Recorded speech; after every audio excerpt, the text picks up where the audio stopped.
थोर भक्ती आवडते देवा, संकल्पावी माया संसाराची.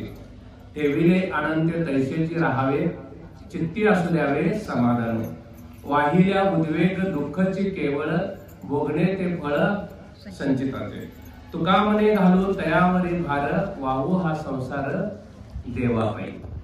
ठेविले अनंत तैसेची राहावे, चित्ती असू द्यावे समाधान. आज दत्त पौर्णिमा, दत्त पौर्णिमा, दत्त जयंती. आणि दत्त पौर्णिमा म्हणजे काय? पौर्णिमा, पौर्णिमा म्हणजे काय? पूर्ण चंद्र असतो ना, आणि पूर्ण उजेड असतो आज. आणि अमावस्या म्हणजे काय? पूर्ण अंधार असतो, बरोबर आहे. आणि पूर्ण अंधार आणि चंद्र झाकलेला असतो. मग पौर्णिमा म्हणजे पूर्ण उजेड असा तो चंद्र, असा ती पौर्णिमा आपल्या अंतरी येण्यासाठी, आपल्या अंतरी काय उजेड आला पाहिजे. कशाचा उजेड आला पाहिजे? त्या परब्रह्माच्या कृपेचा उजेड आला पाहिजे. मग तो कशातून येणार आहे? तो कशातून येणार आहे? एका श्रवणातून येणार आहे. मग आता श्रवण कसं आहे? श्रवण कसं आहे? श्रवण, कीर्तन, विष्णुस्मरण, पाद सेवन, सख्य आणि आत्मनिवेदन, बरोबर आहे. मग आता तुम्हाला आत्मनिवेदनापर्यंत पोहोचण्यासाठी पहिला पाहिजे ते श्रवण पाहिजे. काय पाहिजे? श्रवण पाहिजे. मग आता श्रवण म्हणजे काय? श्रवण म्हणजे काय? श्रवण म्हणजे तुम्ही आम्ही जे आता करावलंय ते श्रवण आहे, बरोबर आहे. मग आता श्रवण करावलंय, हे कशाचं श्रवण आहे? आज दत्त जयंतीचं आहे ना, आज दत्त जन्मकाळ आहे. आणि तो जन्मकाळ आहे ना, तो आज आपण उत्सव साजरा करत आहे, उत्सव साजरा करत आहोत. मग त्यासाठी आपल्याला त्याची भक्ती पाहिजे, त्याची निष्ठा पाहिजे, आणि त्याची काय पाहिजे? आपल्या अंतःकरणातून त्याची ओढ पाहिजे, है ना. ती जर ओढ असेल, ती जर निष्ठा असेल, ती जर भक्ती असेल, तर तो आपल्याला मिळणारच आहे. म्हणून बघा, त्रिगुणात्मक त्रयमूर्ती दत्त हा जाणा, त्रिगुणात्मक त्रयमूर्ती दत्त हा जाणावा. मग आता हा म्हणजे काय? हा म्हणजे काय? आता आपण म्हणतो ना, हे माईक, हे माईक. मग हे ज्यावेळेला म्हणतो त्यावेळेला ते आहेच माईक तिथं, बरोबर आहे ना. किंवा आपण सहज दाखवतो एखादी वस्तू, ती तिथं असते किंवा नसते, पण ज्यावेळेला आपण म्हणतो हे माईक म्हणजे इथं आहेच, इथं आहेच, तसं हा जाणावा म्हणजे काय? तो प्रत्यक्षित आहे, तो आम्हाला तुम्हाला दिसत नाहीये. मग आता ते दिसणार कधी?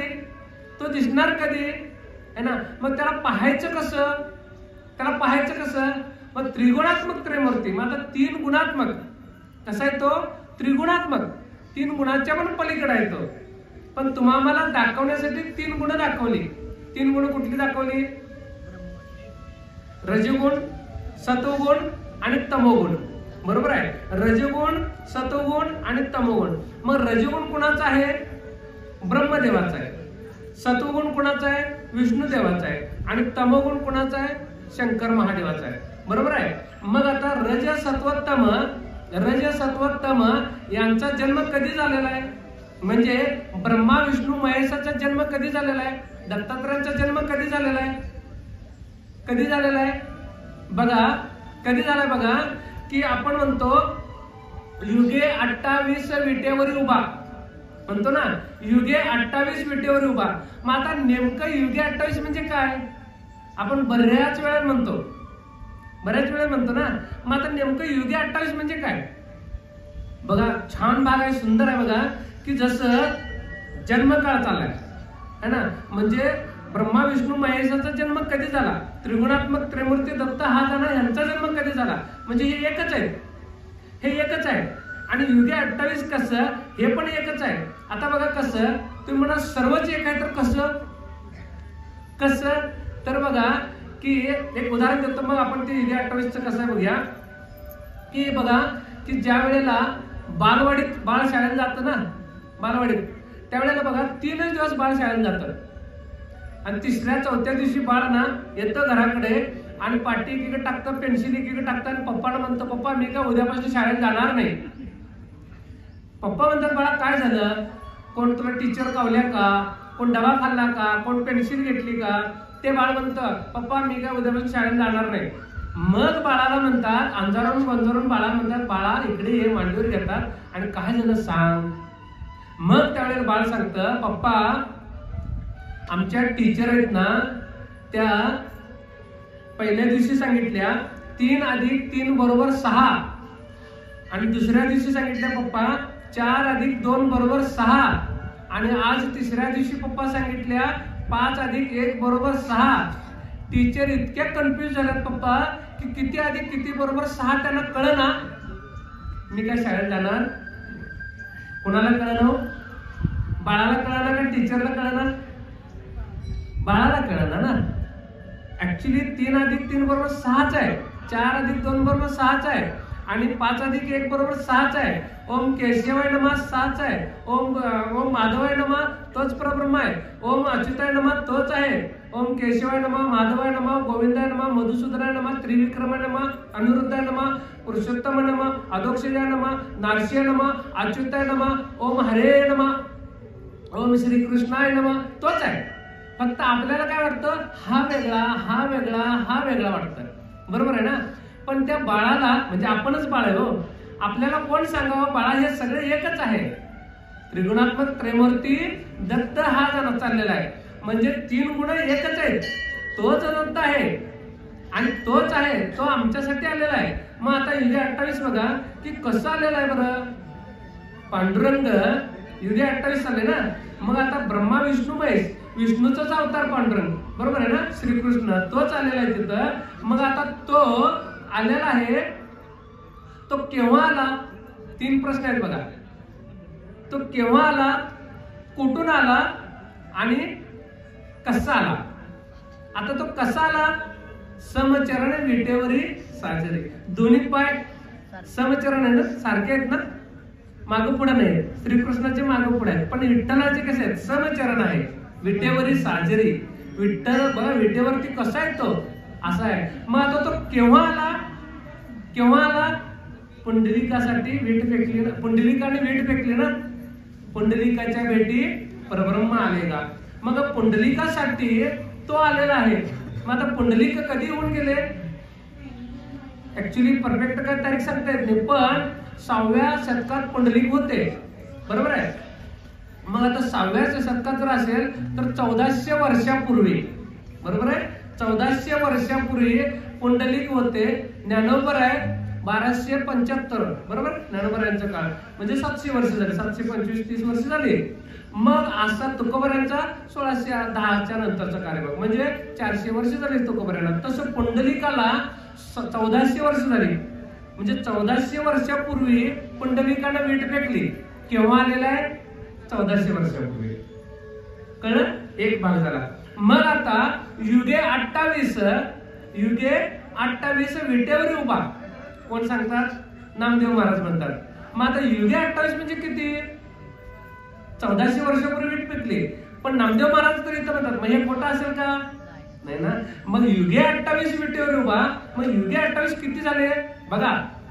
युगे 28 कसं आहे बघा. आपण सारखं म्हणतो पण आपल्याला हा भागच माहित नाही, कोणी घेत नाही. तर बघा असो, कृतयुग आहे, त्रेतायुग आहे, द्वापारयुग आहे आणि कलियुग आहे.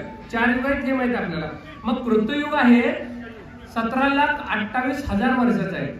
त्रेतायुग आहे 12,96,000 वर्षाचा आहे आणि द्वापारयुग आहे 8,64,000 वर्षाचा आहे आणि कलियुग आहे 4,32,000 वर्षाचा आहे.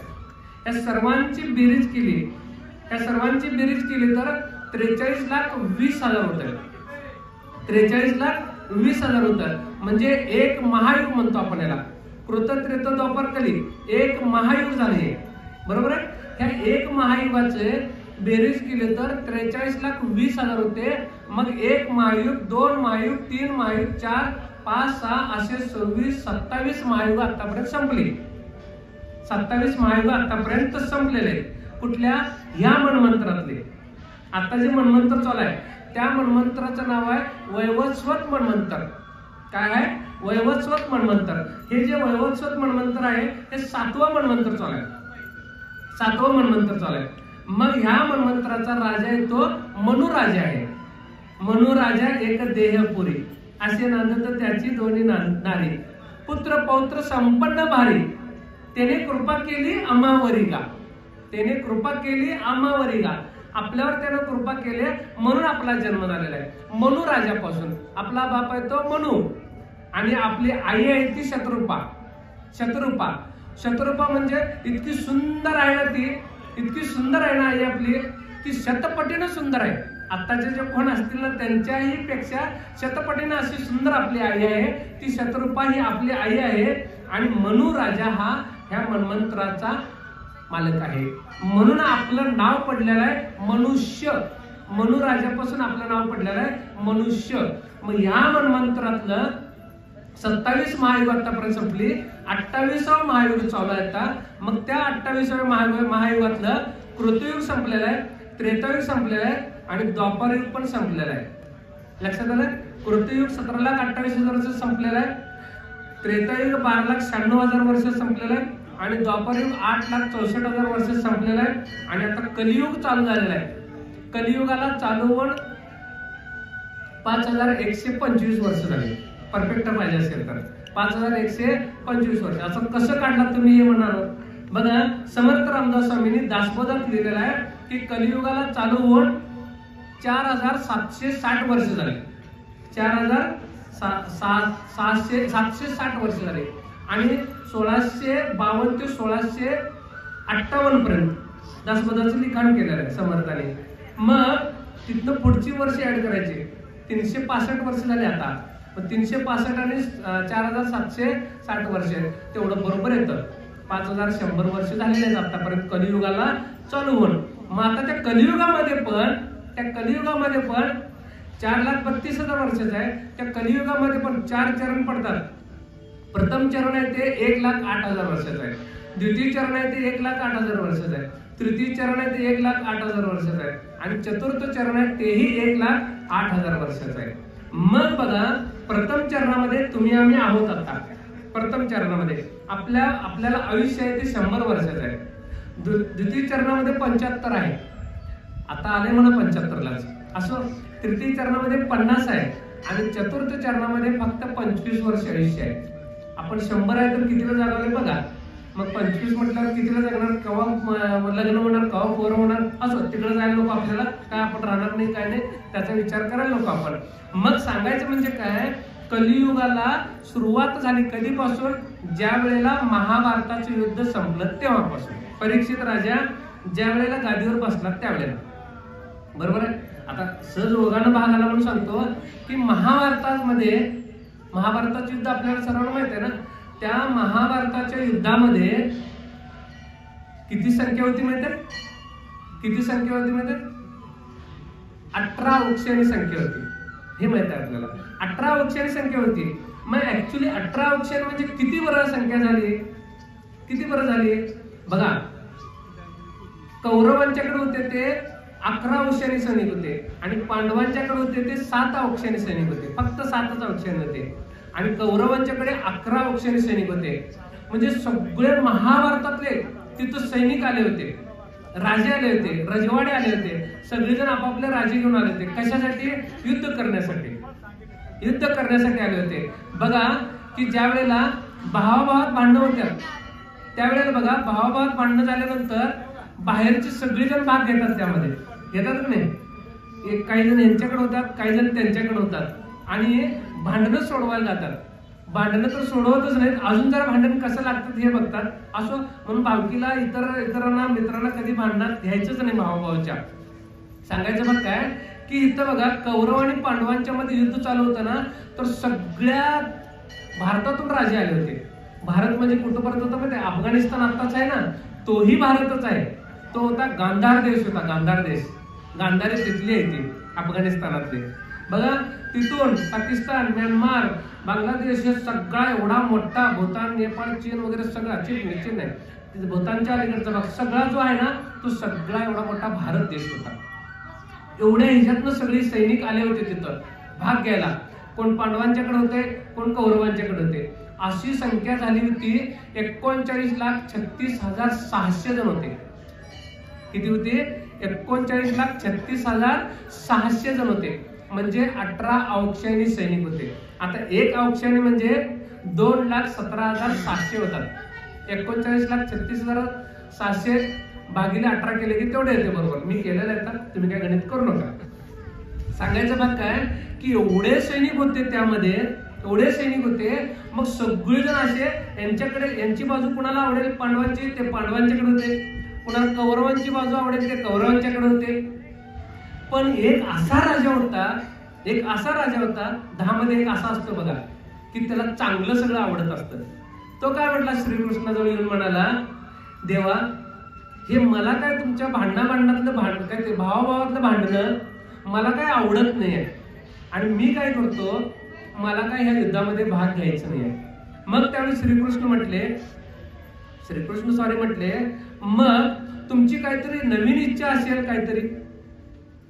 तुमची काहीतरी योजना असेल, ती आम्हाला सांगा. मग त्यावेळेला म्हणाले ते, मी ह्या युद्धामध्ये भाग घेत नाही. माझे सैनिक आलेले आहेत सगळे. ह्या सैनिकांनी, त्या सर्वांनी मिळून आम्ही काय करतो, इथं जी संख्या आहे सगळी किती 39,36,600 होते ना, त्या सर्वांचं जेवण कोण करणार? हे जेवण कोण करणार? मग ह्या सगळ्यांची जेवणाची तयारी, जेवण करण्याचा जो भाग आहे तो आमच्याकडे द्यावा. आता आपण इथं प्रवचन चालू आहे की नाही? प्रवचनाला म्हणजे कसं म्हणतात, भजनाला 8 आणि खिरीला 60. अजिबाला माहित आहे बघा. आता मन गायब झाली वाटतं ते. भजनात तसंच असते बघा. आता आपण प्रवचनाला इथे किती बसले आपण? लेतले एक 10, 15, 20, 50, 100 वर असतील म्हणूया. पण बघा खीर चालू व्हायच्या वेळेस 12च्या नंतर असं भरते ना 500-1000 जण येतील. असं सांगायचं बात काय की आता एवढे सगळे आलेत लोक, एवढे सगळे लोक आल्यात, कशासाठी? सैनिक म्हणून आल्यात. त्यांची जेवणाची व्यवस्था कोण करणार? मग त्यावेळेला म्हणाले, ते उडपीचे नरेश होते, उडपीचे राजा होते. मग उडपी नरेश म्हटले, आम्ही त्या सर्वांची जेवणाची व्यवस्था आम्ही करू. श्रीकृष्ण म्हणाले, ठीक आहे, जशी तुमची आज्ञा असेल तसं तुम्हाला कार्यभाग करून घ्यावा. मग त्यावेळेला बघा 39,36,600 जणांचे जेवण बनवायचं होतं एवढ्या सकाळी, है ना. मग युद्धावर जायच्या आधी सगळेजण जेवून गेले. युद्धानंतर पहिल्या दिवशी त्यातले किती जण राहणार आणि किती जण जाणार याचा काय कार्यभाग नव्हता, माहित नव्हतं. तरीही संध्याकाळी जेवण बरोबरच बनले गेलं, बरोबरच जेवण बनले गेलं. आपल्या घरामध्ये 5 माणसं असतात, 10 माणसं असतात, तरी कमी जास्त होतेच. किंवा असो लग्न कार्य असेल किंवा एखादा मोठा काहीतरी कार्यक्रम असेल, त्यावेळेला बघा किती तर जेवण राहतं. आपण इतरांना देऊन सोडतो ना, आपल्याला अंदाज येत नाही किती येतात. समजा चुकून जर कमी पडलंच तर आपलं पाणी उकळत असतेच, नुसता भात टाकायचं, त्यात तांदूळ टाकायचं पुरेसे. आणि जर आमटी जर कमी पडत असेल, बादलीवर पाणी वाटलंच, है ना. डाळ कुठं आहे काय गायबच होत्या. मी आणि माझा मित्र जेवायला बसलो होतो आणि मित्र म्हणाला मला, अरे पांडुरंग तुला पोहायला येतं का? जेवायला बसल्याने पोहायला येतं का विचारते. मी म्हटलं पोहायला येते की मला. मग आमटीची वाटी होती ना, त्यामध्ये म्हटलं ह्या आमटीच्या वाटीमध्ये जर उडी मारली डाळ कुठं सापडते का बघ म्हणाला. म्हणजे डाळच काय सांगायचं तात्पर्य काय, असो तिकडे जायला नको. मग एवढ्या लोकांचं जेवण ना बनवलं, ते बरोबरच जेवण बनवलं. दुसऱ्या दिवशी तसंच, दुसऱ्या दिवशी किती राहणार शिल्लक हे माहित नव्हतं, तरीही जेवण बरोबरच बनलं गेलं. तिसऱ्या दिवशी तसंच, चौथ्या दिवशी तसंच. 18 दिवस झाल्यानंतर सगळ्यात शेवटी 39,36,600 जण होते. हे सारखं का सांगायला, तुम्हाला पाठांतर व्हावं म्हणून. 600 जण होते ना, त्यातले राहिले फक्त 10 जण शिल्लक. किती राहिले? 10 जण शिल्लक राहिले. कधीही न ऐकलेले भाग सांगायला नाही, ऐका छान आहेत सगळे भाग. बघा 10 जण शिल्लक राहिले. 5 पांडव, 6वा श्रीकृष्ण, 7वा सातकी, हे पांडवाकडले राहिले. आणि तिकडले कौरवांच्या कडले फक्त 3 जण शिल्लक राहिले. कृतवर्मा, कृपाचार्य आणि अश्वत्थामा. अश्वत्थामा अजून आहे असं म्हणतात. असो काय असेल ते असेल. मग बघा की 39,36,700 मधले फक्त 10 जण शिल्लक राहिले आणि अजून अश्वत्थामा आहे, तो मणी वगैरे काढून घेतला वगैरे वगैरे, त्याला शाप मिळालेला आहे श्रीकृष्णाचा. बरं असो, पण भागवतामध्ये असा एक भाग आलाय, ह्यात नाही आता तरी पण सांगतो ओघान आला म्हणून. भागवतामध्ये असा एक भाग आलेला आहे की अश्वत्थामा आहे ना, आता कसं द्वापर युगामध्ये व्यास मुनी होते ना, व्यास, ते व्यास मुनी झाले ना, तसं हे व्यास होणार आहेत म्हणजे पुढच्या, म्हणजे 29वे युग येणार ना. आता आपण बघितलं ना 28 युग, तसं 29वे युग येणार. म्हणजे त्यावेळेस कृततीर्थ द्वापर कली होणार 29व्या मध्ये. मग ते 29व्या मध्ये कृततीर्थ द्वापारच्या युगामध्ये शेवटी जो येतो तो व्यास येतो जन्माला, आणि हे व्यास त्यावेळेला होणार आहेत. आणि त्यावेळेला आणि परत निर्मिती होणार वेदांची निर्मिती केली ना व्यासाने. असं मग बघा मगाशी राहता राहिला तो भाग की मग 29 झाले की 30 होणार, 31 होणार, असे 71 महायुग होतात ह्या मनमंत्रातले. वैवत्सुक मनमंत्र आहे ना पुढचा 71. मग 8वं मनमंत्र येतं, मग त्यामध्ये 71 होतं. मग 9वं मनमंत्र येतं, मग त्यामध्ये पण 72 होतं. मग 10वं मनमंत्र येतं, त्यामध्ये 71, 72, असं 11, 12, 13, 14 मनमंत्र येतात एका कल्पामध्ये. हरिपाठ कीर्ती मुके जरी गाय, पवित्र होय देह त्यांचा. तपाचे सामर्थ्य तपिनल अमुप, चिरंजीव कल्प वैकुंठी नांदे. हा जो कल्प शब्द आला ना, हा कल्प एवढा मोठा आहे. म्हणजे किती मोठा आहे? 71 गुणिले 14 करायचं. 71 गुणिले 14 केलं ना म्हणजे 994 होतं. आणि एकदा 72 सांगितलं ना, 6 वेळा 72 होतं. जसं अधिक महिना येतो ना एक्स्ट्रा एका 2 वर्षातनं, तसं 2 वर्षातनं एकदा 72 होते. म्हणजे 6 वेळा 72 होतं 14 मध्ये. 994 अधिक 6, 1000 महायुग. 1000 महायुग म्हणजे एक कल्प. आणि हा एक कल्प म्हणजे ब्रह्मदेवाचा हा एक दिवस, हा फक्त एक दिवस आहे. आणि एवढीच मोठी आणि परत रात्र राहणार आहे. आणि त्या रात्रीमध्ये ब्रह्मदेव शांत झोपतो. तिथं आपली उत्पत्ती नाही आहे. तो सगळे जीव आहेत ना, तो आपल्या कवेत घेतो आणि सकाळ झाली ना परत आणि उत्पत्तीची निर्मिती करतो, हा ब्रह्मदेव. मग बघा, हा ब्रह्मदेवाचा उत्पत्तीचा कार्यभाग इथं झाला. आता इथून घेऊया पुढं, पण हा भाग बघूया आपण. मग 18व्या दिवशी जेवढे 10 जण शिल्लक होते ना, शेवटी तेवढंच जेवण बनले गेलं. मग युद्ध संपल्यानंतर बघा, युधिष्ठिराने त्या उडपी नरेशकडे आले आणि म्हणाले, उडपी नरेशजी, तुम्ही आम्हाला सांगावे, आम्ही प्रत्येक दिवशी बघितलं, पहिल्या दिवशी 39 होते, दुसऱ्या दिवशी 35 लाख असतील, तिसऱ्या दिवशी काय 32 लाख असतील. जेवढं जेवण बनवला तुम्ही बरोबर तेवढंच जेवण बनवत होता, जेवढे सैनिक होते तेवढं. कधीही कमी पडलं नाही आणि कधी जादा झालं नाही. हे कसं काय बरं? ही काय लिहिलं असेल सांगा बरं. मग त्यावेळेला उडपी नरेश काय म्हटले, कौरवांच्याकडे एवढे बलाढ्य होते सगळे. कोण? द्रोणाचार्य होते, अश्वत्थामा होते, कर्ण होते, विभीषण भीष्म होते. एवढे सगळे बलाढ्य लोक असताना तुम्ही कसं बरं जिंकलात? उलट प्रश्न केला. मग त्यावेळेला युधिष्ठिर म्हणाले, आम्ही कसं जिंकलो? ही श्रीकृष्णाची लीला आहे, ही श्रीकृष्णाची लीला आहे. श्रीकृष्ण नसते तर आम्ही जिंकलोच नसते. तसंच म्हटले ते है ना, ही पण श्रीकृष्णाचीच लीला आहे. हे जे आम्ही अन्न बनवलं ना, ही श्रीकृष्णाचीच लीला आहे. ते कसं काय बरं? त्यांनी विचारले, ते कसं काय बरं?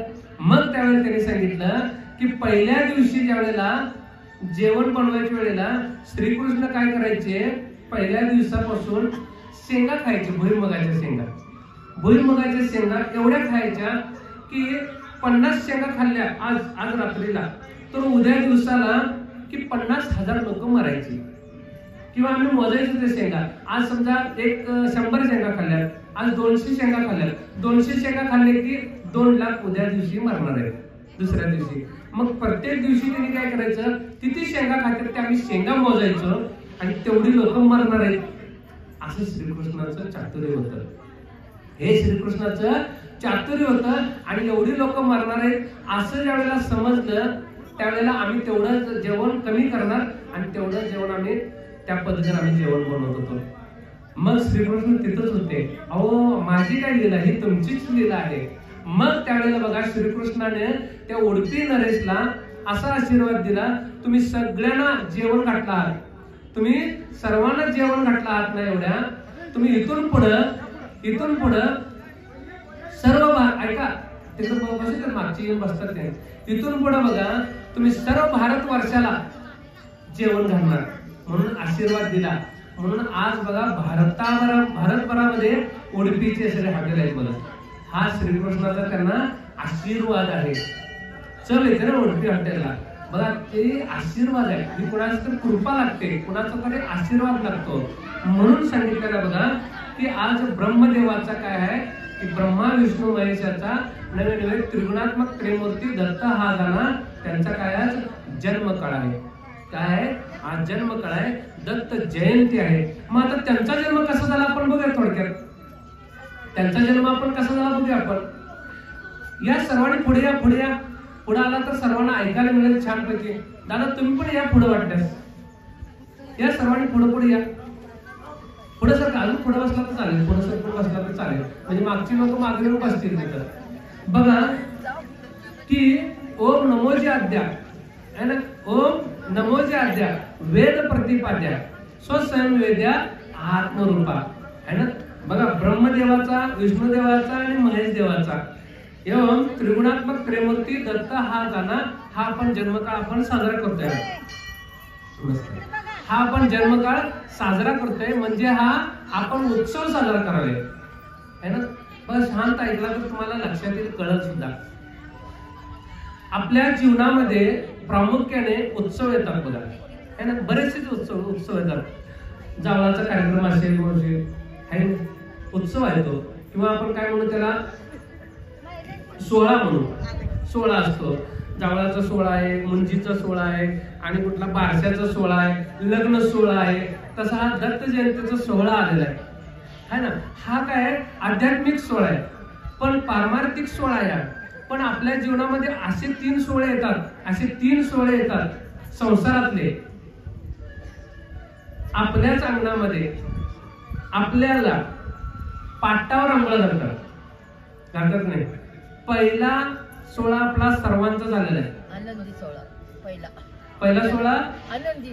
हा जन्माला आलो बारस झालं त्यावेळेला 4 तांबी ठेवतात है ना. आपण 3 प्रामुख्याने बघा पाटावरचे तांबी ठेवतात. त्याला काय काय बांधतात, दोरा बांधतात, काय म्हणतात त्याला आपण कळस म्हणतात. कळसच लावणार आहे पुढे है ना. मग बघा त्या कळशामध्ये पाटावर ते बसवून आपल्याला आंघोळ घातली जाते. बरोबर आहे, आंघोळ घातली जाते. तो हा पहिला सोहळा झाला. इथं बसलेल्यांचा सर्वांचा सोहळा झालेला आहे तो.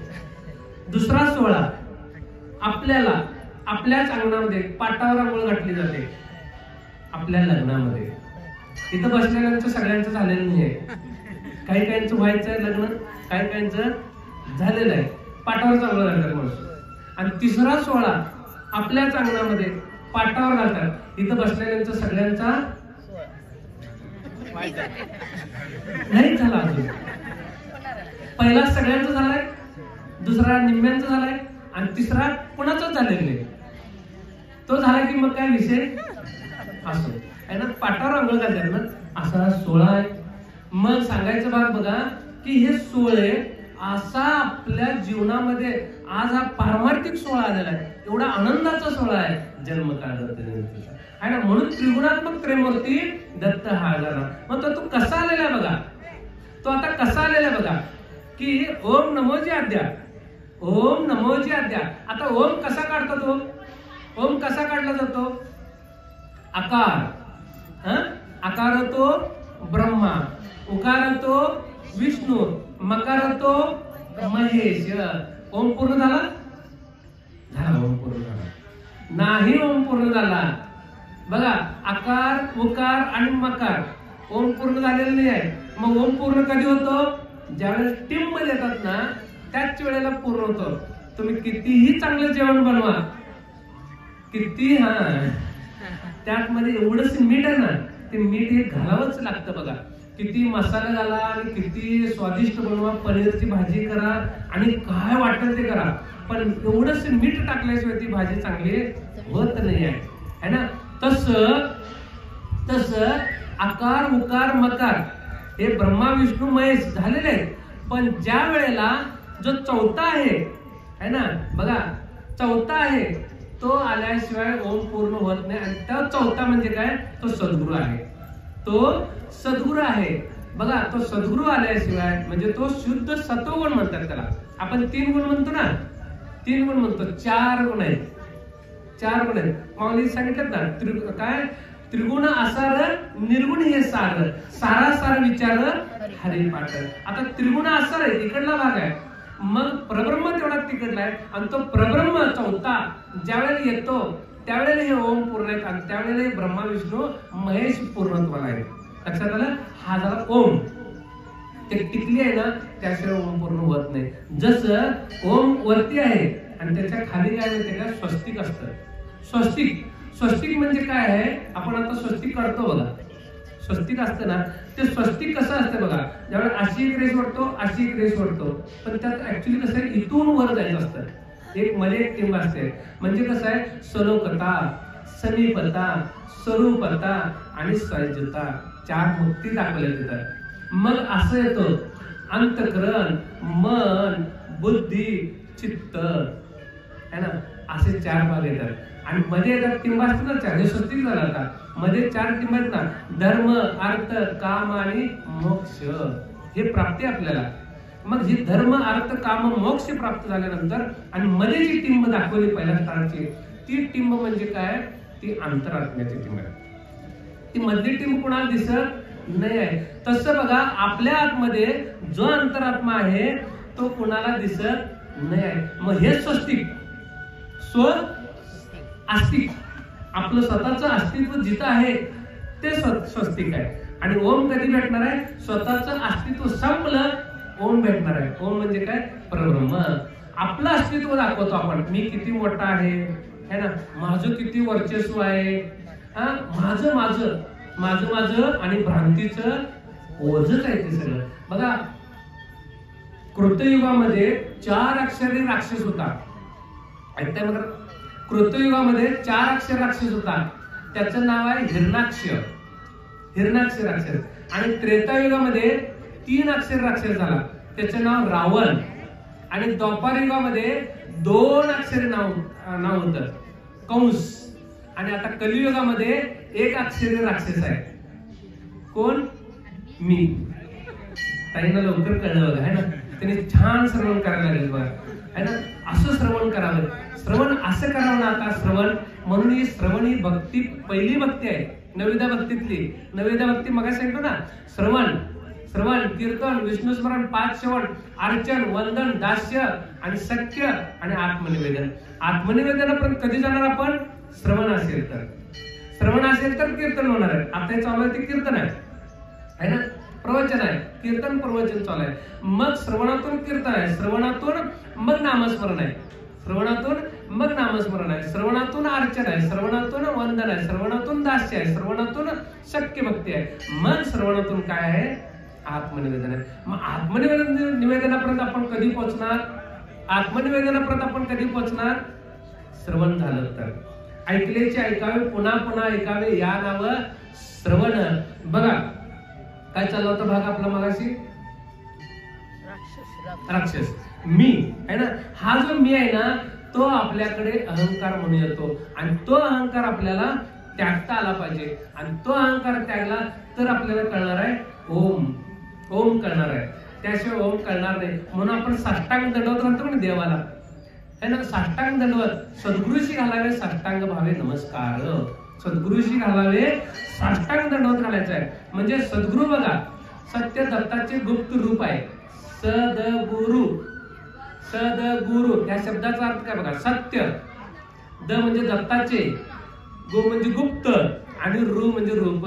सत्य दत्ताचे गुप्त रूप तुमच्या माझ्यासाठी आज प्रगट झालेलं आहे.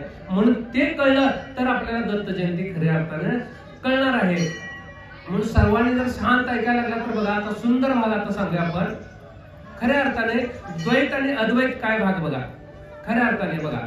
आता जन्म काळ आता चालू झालेला आहे, तुम्हाला लक्षात आलं का परब्रह्माची निर्मिती कशी झालेली आहे. अजून एकदा सांगतो, आता ओम झाला, लक्षात आलं, तिथं आता परब्रह्म झाला. ओम नमोजी आद्या, महाराज आपण मगाशी म्हटलं तसं ओम नमोजी आद्या. आद्या म्हणजे कोण आहे, ही मूळ माया आहे. आद्या म्हणजे काय, ही मूळ शक्ती आहे. आणि त्या शक्तीशिवाय परब्रह्माला काहीही करता येत नाही. करता करविता तोच आहे, परब्रह्मच आहे करता करविता. पण त्या परब्रह्माला इकडला तांब्या इकडे ठेवता येत नाही आहे का? तर त्याच्याकडे माया नाही आहे ना, माया नाही. पण ती माया कधी उत्पन्न होते की एकोमा अनेका. ज्ञानेश्वर माऊली सांगतात बघा 8व्या अध्यायामध्ये, मी एकटा आहे. परब्रह्माला वाटलं मी एकटा आहे, माझे अनेक व्हावेत. असं ज्यावेळेला वाटलं त्यावेळेला बघा तिथं लगेच मूळमाया निर्माण झाली. आणि ती मूळमाया म्हणजे ओम नमोची आद्या, ती आदिशक्ती आहे ती है ना. आदिशक्ती म्हणजे तीच आदिशक्ती मुक्ताबाई जन्माला आली होती बघा है ना. म्हणजे सदाशिवाचा अवतार सखा माझा ज्ञानेश्वर, नाही सदाशिवाचा अवतार स्वामी निवृत्ती दातार, महाविष्णूचा अवतार सखा माझा ज्ञानेश्वर. ब्रह्मा सोपान झाला भक्ता आनंद वत्सला, आदिशक्ती मुक्ताबाई दाशी जनी लागे पायी. आदिशक्ती मुक्ताबाई आहे म्हणून ब्रह्मा विष्णू महेश है ना, हेच जन्माला आलेले आहेत. निवृत्ती नंदी सोपान आणि मुक्ताबाई म्हणजे आदिशक्ती आहे, हेच जन्माला आलेले आहेत. आणि यांचा जन्म ना बघा तिथून मग ती आदिशक्तीपाशी त्या आदिशक्तीजवळ गुणमाया जन्माला आली. लक्षात येते का बघा, आधी मूळमाया जन्म, आधी परब्रह्म होतं, एकोमा अनेका झाला. मग तिथं परब्रह्माच्या ठिकाणी मूळमाया जन्माला आली आणि त्या मूळमायाच्या ठिकाणी गुणमाया जन्माला आली. आणि ती गुणमाया गुणांना प्रसवल्यानंतर बघा तिथं मग गुण जन्माला आले, रज सत्व तम. तिथं गुण जन्माला आले, रज सत्व तम. ब्रह्मा विष्णू महेश इथं जन्माला आले, ब्रह्मा विष्णू महेश.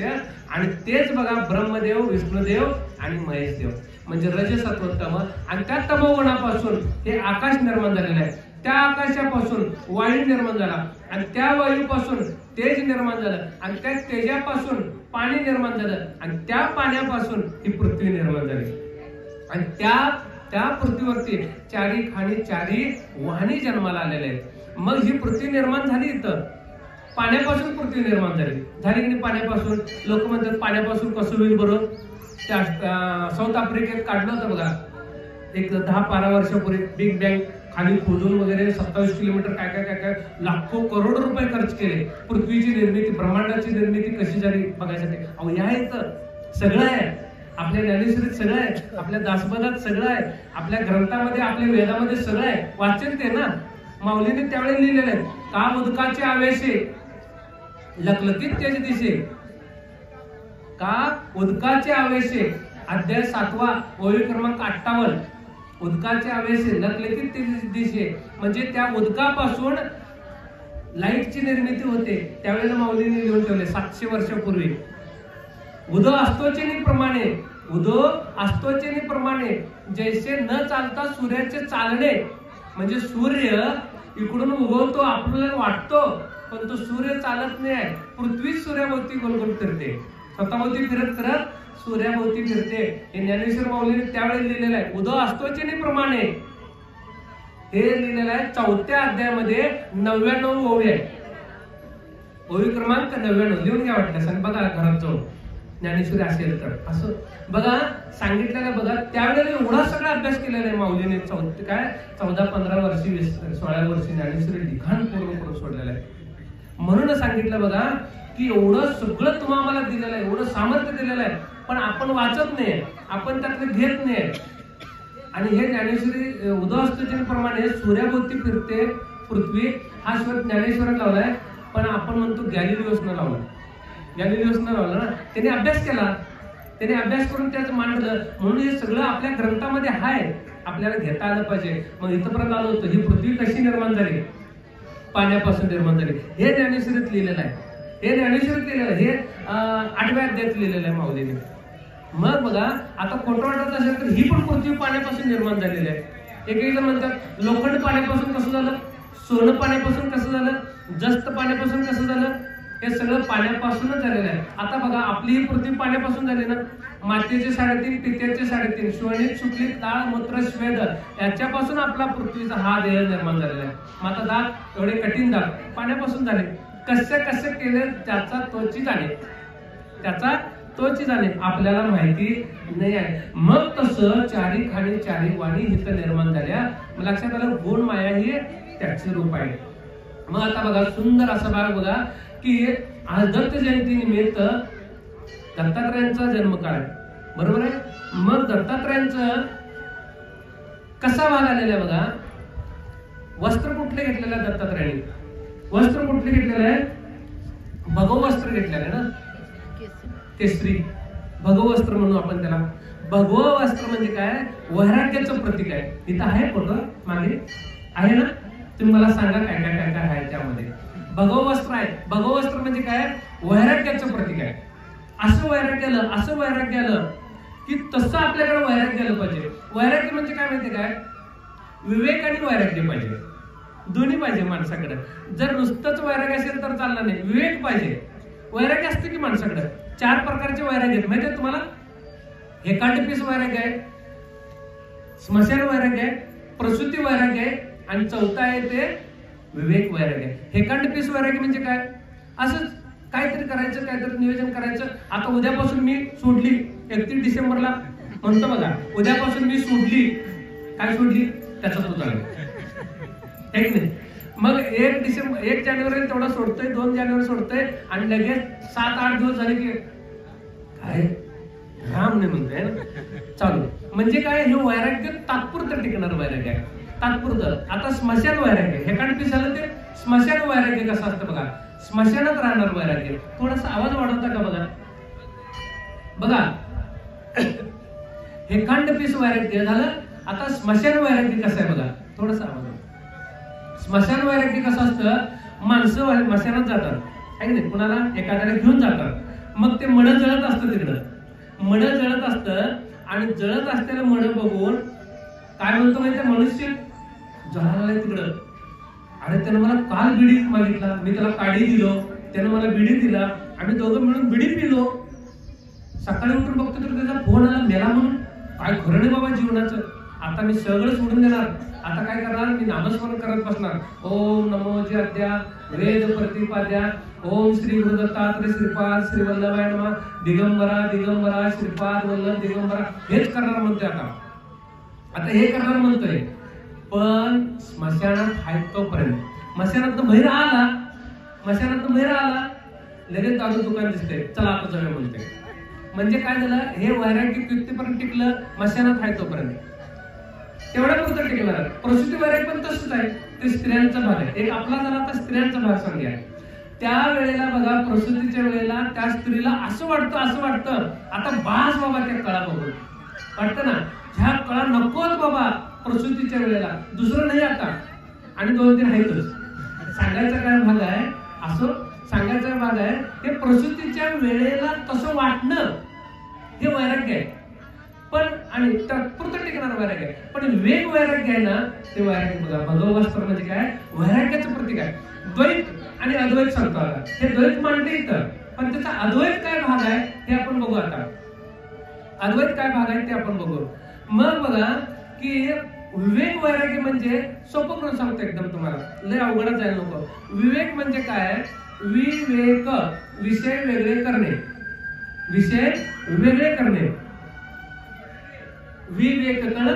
मग विवेक म्हणजे काय? ज्ञान. आपल्याकडे ज्ञान असणं, बरोबर आहे? ज्ञान पाहिजे. कशाचं पाहिजे? वैराग्याचं ज्ञान पाहिजे. मग आता विवेक म्हणजे काय? ज्ञान. आणि वैराग्य म्हणजे काय? बाजूला करणं. मग आता समजा आपलं घर असतं ना, आपलं घर आहे, महिला मंडळ आपलं घर असतं, ते घर आहे ना, घाण झालेलं आपल्याला लक्षात येतं, बरोबर आहे? मग आपण काय म्हणतो? हे स्वच्छ करायला पाहिजे, जेळमाट आपल्याला काढून टाकायला पाहिजे. मग ज्या वेळेला घर घाण झालेलं कळतं, ते स्वच्छ करून बाजूला काढून टाकलं ना, कळणं म्हणजे विवेक आहे. आणि बाजूला काढून टाकणं म्हणजे काय? वैराग्य आहे. तसं ते घर आता सोडून द्या. हे घर घाण झाले हे मला कळतंय. कशाने घाण झाले? कामाने घाण झाले, क्रोधाने घाण झाले, लोभाने घाण झाले. कोणाचा तर मत्सर माझ्याकडे होतो, माझ्याकडे लोभ आलेला आहे, माझ्याकडे काम आलेला आहे, माझ्याकडे मत्सर आलेला आहे. विषय येणे म्हणजे विषयाने घाण होणं, हे कळलं म्हणजे विवेक आहे. आणि या सगळ्यांना बाजूला करणं म्हणजे वैराग्य आहे. कळलं? असं वैराग्याचं प्रतीक आहे ते भगवस्त्र आहे. अजून काय सांगा? 4 माळ आहेत. 4 माळ आहेत. 4 माळ म्हणजे काय माहिती काय? एक इथं माळ आहे लास्ट खाली, ती सलोकता मुक्तीची माळ आहे. 2 नंबर आहे ते समीपता मुक्तीची माळ आहे. आणि 3 नंबर जराशी वर आहे ती काय स्वरूपता मुक्तीची माळ आहे. स्वरूपता आणि एकदम जवळ आहे ना अशी माळ, एकदम अशी जवळ जवळ आहे ती कुठली माळ आहे? ती सायुज्यता मुक्तीची माळ आहे. ठीक आहे, सायुज्यता मुक्तीची माळ आहे. बघा असं तर होते, जरा ते बंद राहू दे. मग बघा थोडं इको कमी करा. मग बघा सलोकता, समीपता, स्वरूपता हे 3 माळा झाले. 3 माळा झाले. आणि चौथी जी आहे ती सायुज्यता मुक्तीची माळ आहे. असं हे अद्वैत आहे भाग त्याचा. मग आपण जातो सलोकता मुक्ती म्हणजे काय? देवाचे द्वारी उभा क्षणभरी तेने मुक्तीचारी साधे. ह्या 4 मुक्ती आपल्याला साध्य आहेत. मग सलोकता म्हणजे देवाच्या जवळ जाणे. सलोकता लोकांच्याच जाणे, देवाच्या स्वरूप. समीपता म्हणजे समीप त्यांच्या जवळ जवळ राहणे, जवळ जवळ. आणि स्वरूपता म्हणजे देव स्वरूप आहे. तुकोबर आहे, ज्ञानोबर आहे, स्वरूप त्याचं स्वरूप झालंय. देव पाहाव्याशी गेलो आणि देवच होऊन ठेवलो, स्वरूपता मुक्ती मिळते. सायुज्यता मुक्ती म्हणजे त्याच्यातच विलीन होणे, त्याच्यातच विलीन होणे, ही सायुज्यता मुक्ती आहे. आता बघा आपण समुद्रात उभा आहोत, आपण समुद्रात उभा आहोत आणि समुद्रात उभा राहिल्यानंतर आपण मित्रांना दाखवतो केवढा मोठा समुद्र आहे. आणि त्या समुद्रातलं पाणी आपण ओंजळीत हातात घेतल्यानंतर आपण दाखवतो हा बघ समुद्र, हा बघ समुद्र. हा समुद्र आहे का हो? हा समुद्र नाही ना, पण समुद्रातलं पाणी आहे ना. पण ज्या वेळेला हे समुद्रात मुठीतलं पाणी आपण सोडू ओंजळीतलं पाणी सोडल्यानंतर आणि समुद्र होतं, बरोबर आहे. पण ओंजळीत आल्यानंतर समुद्र राहत नाही का? ओंजळ आले पण पाणीच आहे ना, ओंजळ आले पण ते समुद्र नाही. तसं परब्रह्म अथांग आहे, सगळीकडे आहे परब्रह्म. पण ज्या वेळेला ह्या मायेत येतो, ज्या वेळेला ह्या गुणात येतो, ज्या वेळेला ह्या तत्वात येतो ना, त्यावेळेला आपल्याला कळतं की परब्रह्म सगळीकडे आहे. तो परब्रह्म गुणात आहे, तो परब्रह्म तत्वात आहे हे कळतं. म्हणजे ज्यावेळेला ओंजळ सुटते, ओंजळ सुटली अंतरात्मा त्याच्यात विलीन झाला, ओंजळ सुटली की अंतरात्मा त्याच्यात विलीन झाला. असा हा भाग आहे. म्हणून सर्व सायुज्यता मुक्तीचा भाग आहे. आपण सायुज्यता मुक्ती पण मागायची नाही. का माहितीये काय? न लगे मुक्ती धन संपदा संत संग देई सदा. तुकोबराय काय मागितले? मला मुक्ती नको, मला धन नको, मला संपदा नको, मला काही नको. काय दे देवा? संतांची संगत दे. का मागायचं माहितीये का आपल्याला? की संत संगत तरी का मागायचं? परत आपल्याला जन्म पाहिजे. कशासाठी? त्या परब्रह्माची भक्ती करण्यासाठी. जर तुझी भक्ती देणार, खुशाल मला जन्माला घाल, खुशाल मला जन्माला घाल म्हणतात ना. न लगे मुक्ती धन संपदा संत संग देई सदा. तुका म्हणे गर्भवासी, तुका म्हणे गर्भवासी सुखे घालावे आम्हाशी. म्हणजे देवा पांडुरंगा तू जर मला संतांची संगत देणार असशील, जर तुझ्या जवळ मला जर वारकरी म्हणून जर मला घेणार असशील, तर मला खुशाल जन्माला घाल. तू मला खुशाल जन्माला घातलास तरी चालेल. बघा मातेच्या उदरात ज्यावेळेस तुम्ही आम्ही होतो ना, आईच्या पोटामध्ये तुम्ही आम्ही होतो ना, त्यावेळेला बघा आपण जेवण करत होतो. आई जे खाईल ते आपण जेवण करत होतो. आणि आई जसं वागेल तसं आपण आतमध्ये वागत होतो. आई बघा छत्रपती शिवाजी महाराजांची माता, त्या मातेला डोहाळे कशाचे लागले होते? तलवारबाजी चालवावी, घोड्यावरती बसावे असे डोळे लागले होते. त्यावेळेला छत्रपती जन्माला आलेले. आताच्या माता भगिनींना कशाचे डोळे लागतात बघा. आपण विचार करा. मोबाईल बघायचे डोळे लागतात आणि ती येते मम्मी मैं आ रहा हूं, मोबाईल निकाल के रखो. पहिल्या वेळेतच मोबाईल घेते ते, है ना. मोबाईल काढली की त्या रडतो बघा. आपण बघितले की 3 महिन्याचं बाळ मोबाईल ठेवलं की कानाजवळ हा मोबाईल काढ घ्या करते बघा. म्हणजे काय हे पोटात शिक्षण, हे आपल्या ग्रंथात लिहिलेलं आहे ना. अभिमन्यू ज्या वेळेला पोटामध्ये होता त्यावेळी श्रीकृष्णाने सुभद्रेला सांगितलं, कथा सांगितली. काय सांगितली? केवढी मोठी कथा सांगितली. चक्रुव्यूहात कसं जायचं हे त्यावेळेला आईनं ऐकलं म्हणून बाळानं शिकलं. अहो अमेरिकेतल्या आपल्या ग्रंथातले घ्यायला, दासबोध घेतल्यात, भागवत गीता घेतल्यात, गीता घेतल्यात आणि त्यांनी ते शिकवायला लागले तिथं काय कसं आहे. आणि त्या मातेला बघा 5व्या महिन्यापासून 6व्या महिन्यापासून 6, 7, 8, 3, 4 महिने त्या मातेला शिकवतात. आणि जे शिकवतात ना ते बाळ तसं करतं. आपण पहिलीला बाळाला शाळेला घातल्यानंतर आपण 10% शिकवतो ना, ते पोटात असल्यानंतर 100% शिकतं. म्हणून पूर्वीची लोक सांगत होते बघा, राहिल्यानंतर काहीतरी ज्ञानेश्वरी वाचावं, काहीतरी वाचावं, पोरग वाचल म्हणून. ही बया वाचत नाही, घेऊन बसत्या, आज दुसराच फोटो असतोय. काय करायचो? म्हणून बघा, अहो शिक्षण घेता आलं पाहिजे. हे आपल्याला ते सगळं आपल्या ग्रंथामध्ये हाय, आपल्या वेदामध्ये हाय, आपण घेत नाही. आपण नुसता रील बघायचं, मग ते पोरग रील बघत बसते, लई पोराला लाज लागल्या कशाचा, मोबाईलचा. आपण म्हणतोय बाहेर, काय म्हणायची गरज आहे? काय म्हणायची गरज आहे? जसं काय म्हणतात त्याला, हापूस आंबा असेल ना, हापूस आंब्याची कोय, तर हापूस आंबाच लागणार. पायरी आंबा असेल तर पायरीचा आंबा लागणार ना. पायरी आंब्याची कोय घालायची आणि हापूस आंबा का लागणार, हापूस आंबा का लागणार, कसं लागणार? पायरी येते. कळलं नाही कळलं. असो, काय झाला होता भाग आपला? वैराग्याचं प्रतीक झालं. आणि काय झालं परत सांगितलं तिथं बघा, तिथं माळी काय काय दिसतं अजून, कुठं आहे? शंख आहे. शंख म्हणजे काय माहितीये? शंखाचं कसं आहे बघा, पांचजन्य शंख येतो. काय? पांचजन्य शंख आहे. मग शंख कुठं जन्माला आला? समुद्रात जन्माला आला. आणि तो शंख आहे ना, समुद्रात जन्माला आला, खाऱ्या पाण्यात जन्माला आला. द्वैत सांगतो आणि अद्वैत पण सांगतो. खाऱ्या पाण्यात जन्माला आला आणि त्याचा जो किडा होता ना, किडा, तो किडा गेला. मग त्यावेळी त्या शंखाला घेतला, सद्गुरूने घेतला, धुतला, स्वच्छ केला आणि त्या शंखाला बघा स्टँड वरती ठेवला, त्याला पूजनीय केलं आणि त्या शंखातना 4 पळ्या पाणी घातलं. धर्म अर्थ काम आणि मोक्ष, कानामध्ये पाणी घातलं. धर्म अर्थ काम आणि मोक्ष, हा शंख.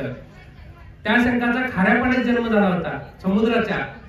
हा पण खाऱ्या पाण्यात जन्म झाला होता, समुद्रात है ना, आईच्या उदरामध्ये जन्म झाला खाऱ्या पाण्यात. आणि बघा किडा होता, किडा. कसला किडा? लई किडा असतात आपल्या आतमध्ये. अहंकाराचा किडा होता. अहंकाराचा किडा ज्यावेळेला गेला त्यावेळेला हा शंख पूजनीय झाला. हो दादा छान हो, अहंकार गेला. जर अहंकार गेला नाही तर दादा पूजनीय होत नाही, ताई पूजनीय होत नाही. अहंकार गेला पाहिजे, अहंकार गेला पाहिजे. मग इथनं धर्म अर्थ काम आणि मोक्ष हे श्रवण रूपी अमृत घातलं है ना, श्रवण रूपी अमृत घातलं. अहो हे अमृत आहे ना, आपण जेवणार आहे नंतर, आपण महाप्रसाद घेणार आहे, काय खीर खाणार आहे, काय खाणार आहे, पण संध्याकाळी जाणार आहे. पण हे जे अमृत आहे ना, हे अमृत हे कुठंही मिळत नाही आहे. हे कुठं मिळत नाही, देवाधिकाने मिळत नाही. ज्यावेळी परीक्षित राजा आहेत ना, परीक्षित राजा 7 दिवस भागवत कथा ऐकणार होता ना, शुकमुनी ऐकायला, शुकमुनी सांगत होते, त्यावेळेला बघा देवाने अमृत घेऊन आलं. ते अमृत, हे अमृत तुम्ही घ्या आणि ह्या अमृताच्या बदल्यात ना आम्हाला भागवत कथा सांगा. शुकमुनी म्हणाले हे सांगणार नाही आहे, हे तुमचं सामर्थ्य नाही, तुमच्याकडे हे प्रारब्ध नाही आहे. प्रारब्ध नाही म्हटले, शिल्लक नाही तुमची, हे तुम्हाला मिळणार नाही आहे. बघा हे आपल्याला सहज इथं दिलीपराव घाडगे महाराजांनी आपल्याला सांगितलं है ना. आणि तुमचं प्रवचन सेवा ठेवूया म्हणाले आपल्या इथं तासगाव मध्ये. मी म्हटलं छान वाटलं, मला आनंद झाला यायला. आणि हे श्रवण रूपी अमृत मी पण पांडुरंगाजवळ निवेदन ठेवलं सकाळी येताना. आणि बघा निवेदन ठेवल्यानंतर छान वाटलं. घाडगे महाराज आणि त्यांच्या सर्व मंडळींना मी धन्यवाद देतो. सदस्या सांगायचं भाग काय की हे अमृत आहे ना, हे अमृत तुम्हाला मिळणं, हे अमृत मिळालं पाहिजे, मग शंख पूजने होतोय. अजून काय सांगा पुढं? डमरू आहे ना, त्रिशूल आहे. त्रिशूल म्हणजे काय बघा, ब्रह्मा विष्णू महेशाचा भाग येतो तिथं. आणि बघा डमरू म्हणजे काय, कमंडूळ आहे ते, कमंडूळ म्हणायचं त्याला. कमंडूळ म्हणजे काय, तर कमंडूळात बघा ज्या वेळेला आता तुम्ही महिला मंडळ तिकडं दर्शनाला यायला ना, ती घंटा नाही वाजली तर पण चालेल है ना, या आतमधली घंटा वाजली पाहिजे. आता घंटा का वाजवायची माहितीये का, आता जे बाहेर ऐकायला त्यांनी सांगा, इकडे डिस्टर्ब होत आहे. घंटा का वाजवायची हो मंदिरात, घंटा का वाजवायची माहितीये की घंटा 2 वेळा वाजवायची असते. किती वेळा? 2 वेळा वाजवायचं. कसं? टाण टाण म्हणतो आपण, टाण टाण वाजवायचं असत्या. एकदा पुढं वाजवायची आणि एकदा मागे वाढायचं असतंय. एकदा पुढे वाजवायची म्हणजे काय, वाजवू नका म्हटल्यावर आणि वाजवायला त्यांनी असं.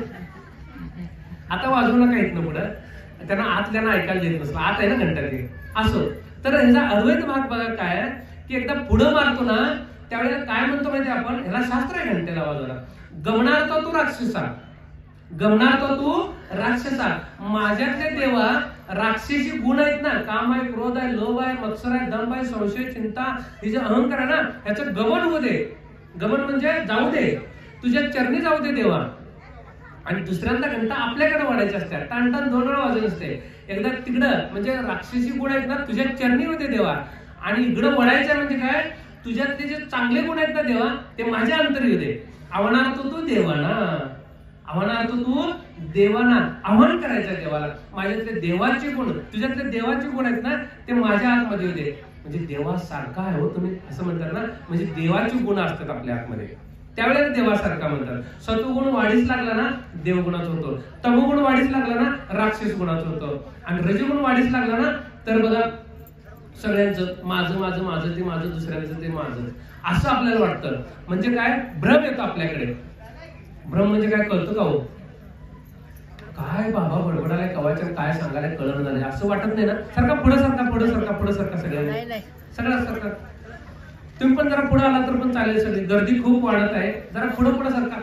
महिला सगळ्या पुढे या, ताई सगळ्यांनी पुढे या पुढे या पुढे येऊन बसला तर पण चालेल. बघा एकदा काय झालं माहितीये काय, तुम्ही इकडे सर काय अजून इकडे नाही तर वाटतं सोडा त्यांना यायला इकडं. आता कीर्तन असतं तर आपण विठोबा रखुमाई म्हटलं असतो, तेवढं जर गजर झाला असता येऊन बसले असते तेवढ्या वेळेत. असं असं गजर आता काय करायचं असं. बघा की शिक्षक शाळेमध्ये शिकवत असतात, शिक्षक शाळेमध्ये शिकवत असतात, आणि त्यावेळेला बघा मुलांना मी एवढं सगळं शिकवायला लागलोय, प्रमेय काढून दाखवला, एवढं गणित सगळं सोडून दाखवलं, आणि हे मुलांना समजले तर का नाही असं त्यांना एक डाऊट वाटतो शिक्षकांना. सारखा पुढे सरकार बघा त्यांना डाऊट वाटतो, आणि त्यावेळेला एक प्रश्न विचारतात. काय, शिक्षक मुलांना प्रश्न विचारतात. काय विचारतात, मुलांनो सांगा घ्या, वास्तव आणि भ्रम यात काय फरक आहे, वास्तव आणि भ्रम ह्यामध्ये काय फरक आहे. एक लास्ट बेंच वरचा मुलगा उठतो आणि म्हणतो, सर सर तुम्ही शिकवायला ना ते वास्तव आहे, आणि तुम्ही शिकवलेलं आम्हाला समजलं असं तुम्हाला वाटतोय तो तुमचा झालेला भ्रम आहे. कळलं ना, म्हणजे आम्हाला काय समजलं असं व्हायला नको, इथं ह्या प्रवचनातून असं व्हायला नको. आपल्याकडे भ्रम येता कामा नाही आहे. बघा सांगायचं भाग काय आहे की अजून बघा काय काय भाग आहेत. तिथं झाड आहे, झाड आहे ना, झाड आहे, आणि त्या झाडाला वेल आहे. त्याचं काढलं नसतील बरं का, असो हे फक्त प्रतिमा लावलेलं आहे, त्याला झाड असतं मागच्या बाजूला. झाड म्हणजे काय आहे, आणि त्या झाडाला अशी वेल पण असते बघा. झाड म्हणजे सद्गुरू आहे, झाड म्हणजे काय, सद्गुरू आहे, आणि वेल म्हणजे काय, आपण आहोत. वेल असते ना, वेल आपणच माया आहोत, आपणच काय गुणात आहोत, आपणच काय तत्वात आहोत. आणि ती वेल आहे ना, ज्यावेळेस झाडाला अशी गोल गोल गोल गोल वर जाते ना, वर वर जाते ना, त्यावेळेस तिला फुलं येतात, त्यावेळेस तिला पानं येतात, त्यावेळेस तिला फळं यायला लागतात वेलीला. आणि जर ती वेल त्या वेलीला झाड जर मिळालं नाही तर ती वेल खाली जाणार जमिनीवर, आणि तिला बघा वेल यायच्या आधी तिला कोणीतरी तोडवणार, तिला तोडवणार. फुलं यायच्या आधीच करपून जाणार, ती फुलं यायच्या आधीच ती कोमेजून जाणार. म्हणजे फुलं लागायच्या आधीच तिला तोडून टाकतात लोक, टाकतात का नाही. तशीच ही वेळ आहे हो.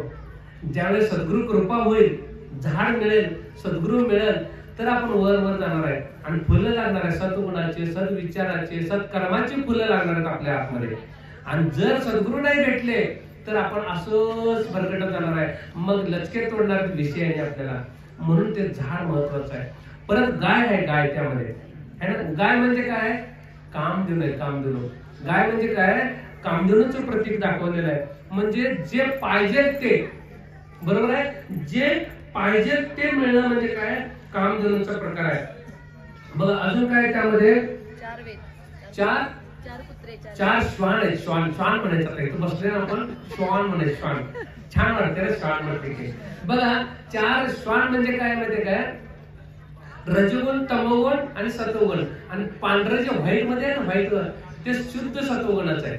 आणि ते कसं असतं ना, ते काय ते तिथे 4 आहेत, तिथे दाखवले 3, असं 4 असतात. आणि ते व्हाईट जे असतं ना, व्हाईट स्वान आहे ना, ते थोडस लांब असतं बघा.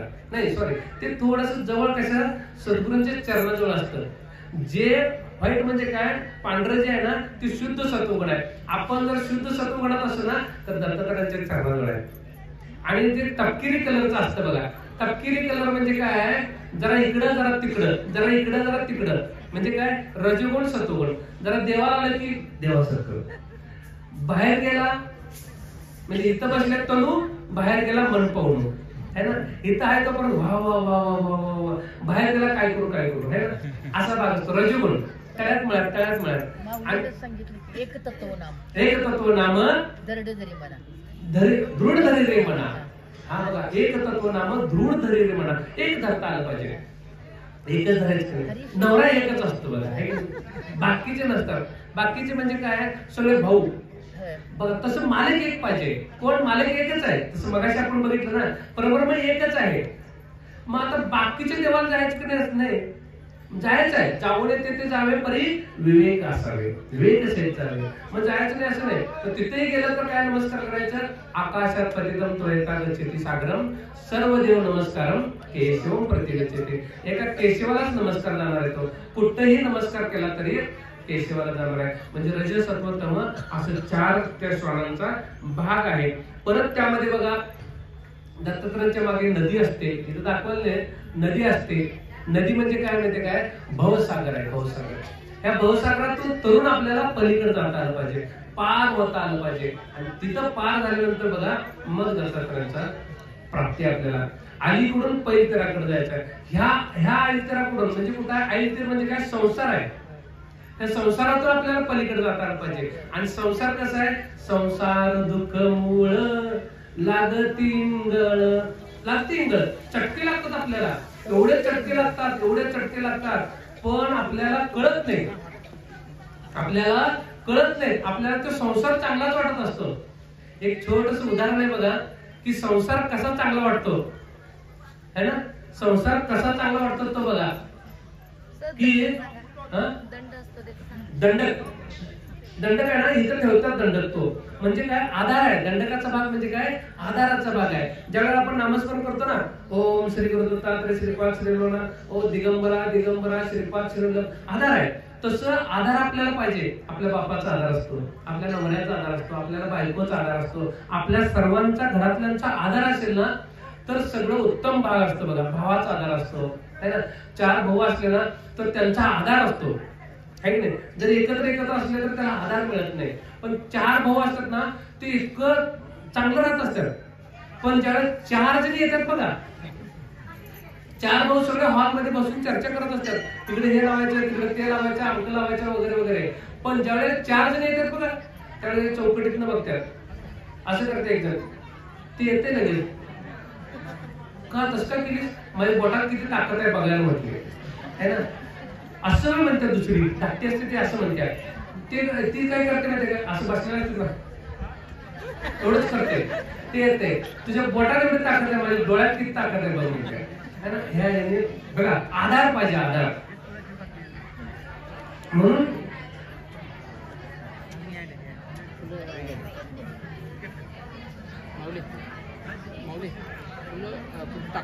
पाटीत देतात, सगळ्यांना फुलं मिळतील, पाटीत सगळ्यांना फुलं मिळतील. आणि काय करा, 12-20 ला आपल्याला फुलं टाकायचे. फक्त टाकू नका, सर्वांच्या जवळ पाटी येईल, है ना. सर्वांच्या जवळ पाटी येईल, पाटीमध्ये भट्टीमध्येच ठेवा. आपण तिथं आणि हे करूया. बघा, आता 12 वाजून 5 मिनिटं झाले, अजून 15 मिनिटं आहेत. 15 मिनिटं आपण छान असं श्रवण करूया का, अजून एकदा श्रवण करूया, अजून एकदा श्रवण करूया. तुम्ही जर गोंधळ नाही केला तर मग श्रवण करणार. फुलं येतात, फुलं घ्या, फक्त ऐका तुम्ही इकडे. बरं, जे ऐकतात ते ऐकू द्या आणि नाही ऐकणार नाही. आपण सांगूया बघा, संसाराचं बघा, एक सांगतो तुम्हाला. 12 वाजून 17 मिनिटं झाल्या. बरं बरं, ठीक आहे. आपण काय करूया, फुलं टाकूया आणि राहिलेला भाग आपण नंतर बघूया. 12 वाजून 17 म्हणजे 3 मिनिटं आहेत अजून. माझ्याकडे मागं राहिलेलं काय म्हणतो, 12-17 झाले ना? 18 झाले. हा बरं ठीक आहे. आपण 2 मिनिटात ना जन्मकाळाचा भाग बघू. 2 मिनिटात आपण जन्मकाळाचा भाग बघू आणि फुलं आपण घेऊया आणि बरोबर आपण तिथं फुलं 12-20 ला आपण टाकूया. बघा दत्तात्रयांचा जन्म ज्या वेळेला आत्री ऋषी, आत्री आणि अनुसया है ना, आत्री आणि अनुसयांचा जन्म बघा झाला त्यावेळेला बघा हे दोघांचं बघा लग्न झालं. लग्न झाल्यानंतर यांनी 1000 वर्ष शूलभंजन पर्वतावरती तपश्चर्यासाठी गेले होते. कशासाठी? आपल्याला पुत्र प्राप्त होईल. बऱ्याच वर्षानंतर बघा की ज्या वेळेला अनुसयाची भक्ती बघून ना इंद्रदेव ब्रह्मदेवाकडे गेले. इंद्रदेव ब्रह्मदेवाकडे गेले आणि म्हणाले, अहो ब्रह्मा विष्णू महेश तुम्ही कुठं बसलात? तिकडे बघा अनुसया एवढी मोठी भक्त आहे आणि ती भक्त आहे, आम्हाला तिची सेवा करायला लागेल. मग हे ब्रह्मा विष्णू महेश कोपून म्हणजे रागाने येऊन तिच्याकडे गेले आणि तिचं सत्वहरण करूया म्हणून गेले. कुणाचं? अनुसयाकडे. अनुसयाकडे गेल्यानंतर बघा त्यांनी काय मागितले, आम्हाला जेवण पाहिजे. भिक्षुकाचं रूप घेऊन गेले, ब्राह्मणाचं रूप घेऊन गेले आणि म्हटले आम्हाला जेवण पाहिजे. आणि बघा जेवण पाहिजे म्हटल्यावर तिने पाठ पीठ केला, सगळं स्वयंपाक करायला आतमध्ये गेले, स्वयंपाक करून घेऊन आले आणि ज्यावेळेस ताटं घेऊन आली त्यावेळेला म्हणाले ते आम्हाला काय पाहिजे? इच्छा भोजन पाहिजे. इच्छा भोजन देत होते ते अनुसया. इच्छा भोजन. मग काय पाहिजे तुम्हाला? कसं जेवण पाहिजे? मग त्यावेळेला ते म्हटले तिन्ही देव नग्न वाढायचं आम्हाला, नग्न होऊन वाढा तुम्ही, नग्न होऊन वाढा. मग त्यावेळेला बघा ती अशी आतमध्ये गेली. आतमध्ये गेल्यानंतर आपल्या पतिदेवाचं स्मरण केले आणि पतिदेवाला म्हटले, असेल माझ्या पतीचे तपोबळ, काय करतील मनमत फळ, काय करतील मनमत फळ, राखेल मजला म्हटले ती. आणि बघा वस्त्र फिरून नग्न झाले आणि अतिथी माझे बालके म्हटले. वाच्याला किंमत आली हो. अतिथी माझी बालके म्हटल्यानंतर वाच्याला किंमत आली आणि ती बालक झाली तिथं. आणि परत बघते तर तिघ रडतायत की ब्रह्मा विष्णू महेश रडत आहेत. परत वस्त्र नेसून आली, साडी नेसून आली आणि एकेकांना घेतली, दूध पाजायला लागली. एक बाळांना घेतली, ब्रह्मा विष्णू महेश घेतली, दूध पाजायला लागली. आणि बघा दूध पाजत असताना वडवागड ज्याच्याकडे 14 गुण ज्याच्या उदरी, सप्त समुद्र ज्याच्या अंतरी, त्याची सुद्धा एका अनुसयाच्या दुधातून निवारण झालं. हे सामर्थ्य अनुसयाच्या कृपेनं. आणि तिथं ब्रह्मा विष्णू महेशाचं म्हणजेच काय त्रिगुणात्मक त्रिमूर्ती दत्त हा जाणा बघा दत्तात्रयांचा तिथं जन्म झालेला आहे. आणि ब्रह्मा झालेला आहे तो कोण? चंद्र झालेला आहे. विष्णू झालेला आहे तो दत्त झालेला आहे. आणि महेश झालेला आहे तो कोण आहे?